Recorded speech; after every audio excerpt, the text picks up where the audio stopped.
तो stereo selectivity इन cyclic molecules में ये हमारी वीडियो नंबर 5 है। ठीक है, इसमें हम लोग बात करेंगे रीजियो कंट्रोल। ठीक है,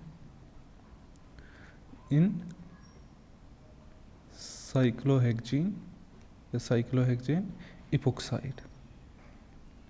देखो अभी तक हम स्टीरियो कंट्रोल की बात कर रहे थे, अब हम रीजियो कंट्रोल की बात कर रहे हैं कि रीजियो कंट्रोल यानी कि रीजियो सेलेक्टिव रिएक्शन की बात कर रहे हैं। रीजियो सेलेक्टिव का मीनिंग होता है कि अगर आपके पास अटैक की 2 पोजीशन है एक ही फंक्शनल ग्रुप पे, तो किस साइड से करेगा, मतलब किस तरफ करेगा, यहाँ पे करेगा कि यहाँ पे करेगा, यहाँ पे करेगा, यहाँ पे करेगा। एक ही मॉलिक्यूल में अगर 2 साइड है अटैक के तो उसको बोलते हैं रीजियो कंट्रोल। कैसे अटैक करेगा, अबो द प्लेन करेगा, बिलो द प्लेन करेगा, उसको बोलते हैं स्टीरियो कंट्रोल।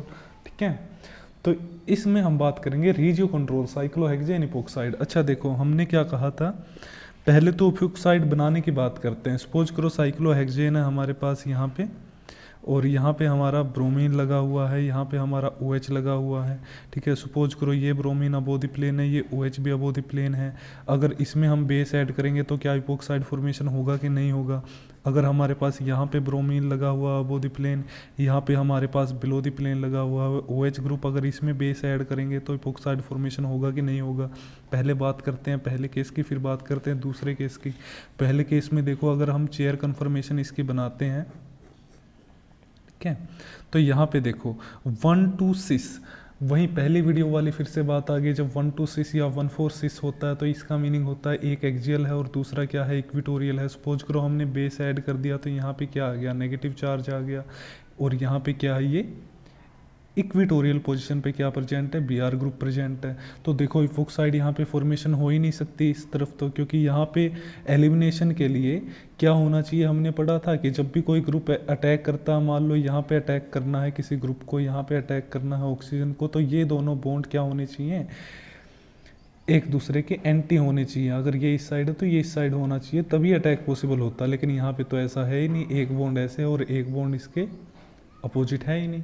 तो यहाँ पे अगर हम इसकी दूसरी चेयर कन्फर्मेशन बनाएं, दोनों को अगर हम इस चेयर कन्फर्मेशन को इन्वर्ट कर दें, देखो ऐसा कर दें हम इस चेयर कन्फर्मेशन को, तो देखो जो हमारा ब्रोमीन था वो क्या आ जाएगा, इक्विटोरियल आ जाएगा, और जो हमारा ऑक्सीजन था वो क्या आ जाएगा, अब सॉरी ब्रोमीन क्या आ गया, एक्सियल आ गया, और ऑक्सीजन इक्विटोरियल आ गया। तो यहाँ पे भी ये अटैक पॉसिबल नहीं है, दोनों बॉन्ड एक दूसरे के क्या है, दोनों बॉन्ड एक दूसरे के एंटी में नहीं है। तो यहाँ पे क्या हो सकता है, यहाँ पे सिंपल जो एंटी बॉन्ड है वो शिफ्ट होके यहाँ पे आ सकता है कि ये बॉन्ड यहाँ पे नीचे शिफ्ट हो और ये बॉन्ड यहाँ से टूट के इस कार्बन के थ्रू अटैक कर दे इस कार्बन पे। ठीक है, और यहाँ से ये ब्रोमीन निकल जाए। यहाँ पे भी ऐसे ही हो सकता है। ठीक है, तो अब यहाँ पे क्या ध्यान देना आपको कि इस दूसरे वाले में तो यहाँ पे तो इपोक्साइड फॉर्मेशन पॉसिबल नहीं है, इपोक्साइड नहीं बनेगा पहले वाले केस में। अगर हम दूसरे वाले केस में देखें, देखो दूसरा वाला केस में ड्रा करता हूँ इसकी चेयर कन्फर्मेशन। वहीं पहली वाली बात आ गई कि जब 1 2 हमारे पास ट्रांस होता है तो इसका मीनिंग होता है एक्सियल एक्सियल या इक्विटोरियल इक्विटोरियल। और सपोज करो बेस के साथ हमने ट्रीटमेंट कर दिया, O नेगेटिव यहाँ पे बन गया। तो अब देखो ये दोनों बॉन्ड एक दूसरे के एंटी में है, तो ये वाला ऑक्सीजन लोन पेयर के थ्रू यहाँ अटैक कर सकता है इस बॉन्ड पे और यहाँ से ब्रोमीन को निकाल सकता है। इसकी दूसरी चेयर अगर कन्फर्मेशन हम देखें, दूसरी चेयर कन्फर्मेशन में क्या होगा, अरे यार दूसरी चेयर कन्फर्मेशन हम बनाते हैं। देखो दूसरी चेन कन्फर्मेशन में हमारा ब्रोमीन क्या आ गया, इक्विटोरियल आ गया, और हमारा ऑक्सीजन क्या आ गया, यहाँ पे ऑक्सीजन भी क्या आ जाएगा, इक्विटोरियल आ जाएगा। देखो ये आ जाएगा, यहाँ पे नेगेटिव चार्ज है। तो यहाँ पे एक बात ध्यान देनी है कि हमेशा एलिमिनेशन जिस ग्रुप की हो रही है वो ग्रुप हमेशा एक्सियल होना चाहिए। तो यहाँ से इपोक्साइड फॉर्मेशन नहीं हो सकता, यहाँ से इपोक्साइड फॉर्मेशन हो सकता है। सिर्फ इपोक्साइड फॉर्मेशन तभी होगा जब लिविंग ग्रुप क्या होगा, आपका एक्सियल पोजिशन पे होगा। क्लियर है यहाँ तक आई थिंक। तो अब क्योंकि यहाँ पे देखो ये बॉन्ड एक दूसरे के एंटी में नहीं है, ये बॉन्ड जब एंटी में होंगे एक दूसरे के तभी एलिमिनेशन होगा, यहाँ पे ये सिर्फ एंटी में है। तो इस ट्रांस होने के बावजूद भी, एक्सियल एक्सियल इक्विटोरियल इक्विटोरियल होने के बाद भी उसी कन्फर्मेशन से एलिमिनेशन होकर इपोक्साइड बन रहा है, जहाँ पे ये दोनों के ग्रुप क्या है, एक्सियल है। और यहाँ पे देखो क्या हो रहा है, सिर्फ यहाँ पे हो ही नहीं रहा है फॉर्मेशन। तो अब देखो सपोज करो हमारा इससे इपोक्साइड बन जाएगा, यहाँ पे हमारा इपोक्साइड बन गया, सपोज करो ये बिलो द प्लेन ऑक्सीजन आ गया, यहाँ पे भी आ गया ऑक्सीजन। अब हम बात करते हैं रीजियो कंट्रोल इन साइक्लोहेक्सीन इपोक्साइड। ठीक है, साइक्लोहेक्सीन इपोक्साइड में कैसे रीजियो कंट्रोल होगा, कैसे इसके रिएक्शंस अफेक्ट होंगी। सपोज करो हमारे पास, हमने क्या कहा था, साइक्लोहेक्सीन को हमने कैसे दिखाया था, याद हो तो पहले वाले सेकंड वाली वीडियो नहीं देखी जिसने देख लो, ऐसे दिखाया था। ऐसे ही अब इपोक्साइड को भी हमें ऐसे ही दिखाना है, बस सिंपल क्या है कि जहाँ पे डबल बॉन्ड था वहाँ पे अब क्या आ गया, ऑक्सीजन आ गया, यही तो फ़र्क है, बाकी सारी चीज़ें तो एज इट इज है हमारी। ठीक है, ऐसे ही दिखाना है आपको। अब उस वीडियो में हमने क्या कहा था कि जब भी कोई न्यूक्लियोफाइल या इलेक्ट्रोफाइल अटैक करेगा, जहाँ पे अटैक करेगा वहाँ पे एक्सियल पोजीशन बना दो, एक्सियल साइड से अटैक करेगा हमेशा, इलेक्ट्रोफाइल भी न्यूक्लियोफाइल भी। इपोक्साइड में भी सेम चीज़ है, एक्सियल साइड से अटैक करेगा हमेशा, जहाँ पे अटैक करेगा उसको एक्सियल बना दो, नीचे से अटैक किया नीचे की साइड कार्बन को खिसका दो, ऊपर अटैक किया ऊपर की साइड खिसका दो। जिन्होंने सेकंड वीडियो नहीं देखे एक बार सेकंड देखो, तब अच्छे से ये वाली समझ में आएगी। तो अब हम बात करते हैं, देखो एग्जाम्पल लेते हैं हम पहला या फिर अगर देखो मैं यहाँ पे दिखा देता हूँ कि न्यूक्लियोफाइल अगर अटैक करेगा, सपोज करो कि यहाँ पे अटैक कर सकता है या फिर यहाँ पे अटैक कर सकता है। सपोज करो मैं यहाँ पे एक इपोक्साइड मैंने यहाँ पे बना दिया ऐसे ऐसे। अब मैंने न्यूक्लियोफाइल लिया और यहाँ पे अटैक करवा दिया इसका, यहाँ पे हमने अटैक करवा दिया इस पोजीशन पे।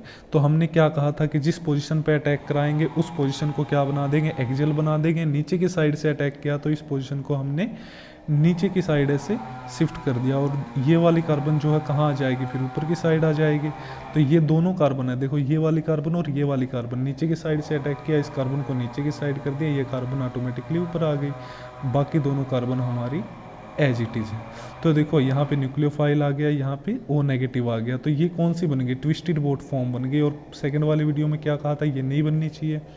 ऐसे ही अगर हम सपोज करो हमारे पास एक इपोक्साइड है, यहाँ पे हमने ऐसे बना दिया ऐसे।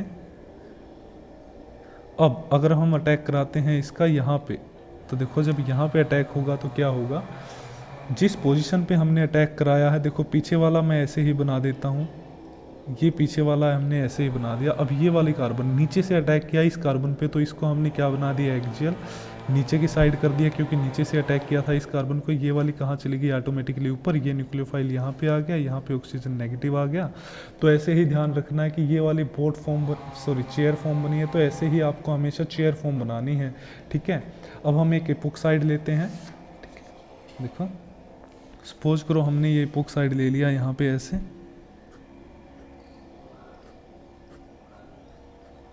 यहाँ पे हमारा below the plane phenyl ring है, और यहाँ पे हमारा अबो द प्लेन क्या है, ऑक्सीजन एटम है। यहाँ पे ये इपोक्साइड है, तो इसके अंदर आपने Na(N3) ऐड कर दिया, एक न्यूक्लियोफाइल ऐड कर दिया, तो क्या होगा। ठीक है, तो देखो हम इसकी सबसे पहले तो वहीं कन्फर्मेशन बनाते हैं। ये कार्बन है हमारी 4, यहाँ पे हमारा ऑक्सीजन अबो द प्लेन है, तो मैंने अबो द प्लेन ऊपर की साइड ऐसे ऑक्सीजन जोड़ दिया। अब ये देखो यहाँ पे हमने बाकी की हाफ चेयर कन्फर्मेशन बना दी। अब देखो इपोक्साइड से 1 2 3 थर्ड पोजीशन पे 1 2 3 थर्ड पोजीशन पे फिनाइल रिंग है, ये बिलो द प्लेन था, तो हमने ऐसे इसको बिलो द प्लेन दिखा दिया। ठीक है, या फिर बिलो द प्लेन अच्छे से अगर दिखाना तो हम इसको इस साइड में दिखाते हैं, देखो नीचे की साइड दिख रहा है। ठीक है, तो देखो ऑक्सीजन ऊपर की साइड है तो और फिनाइल नीचे की साइड है, तो यहाँ पे हमने ये बना दिया। अब हमें अटैक करवाना है किसका, N3 नेगेटिव का अटैक कराना है। N3 नेगेटिव का ध्यान रखना है कि चेयर फॉर्म बनानी है हमेशा। अगर हम यहाँ पे अटैक कराते हैं देखो तो क्या होगा, यहाँ पे अटैक कराते ये बॉन्ड ऊपर की साइड शिफ्ट होगा। अब देखो मैं इसको बना रहा हूँ आगे करके, यहाँ पे ये पीछे वाली जो बॉन्ड थी मैंने ऐसे की ऐसे बना दी एज इट इज। ठीक है, सेम यहाँ पे हमारा क्या था, फिनाइल रिंग था। अब देखो क्या हुआ है कि इस कार्बन पे नीचे की साइड से अटैक किया तो एक्सियल अटैक करेगा हमेशा, तो जिस कार्बन पे अटैक किया है वहाँ पे हमने नीचे से अटैक किया, तो इस कार्बन को नीचे की साइड खिसका दिया, बची हुई कार्बन ऊपर की साइड खिसक गई। सिंपल ऐसे ही करते आए हैं सभी में। तो यहाँ पे क्या आ गया, O नेगेटिव आ गया।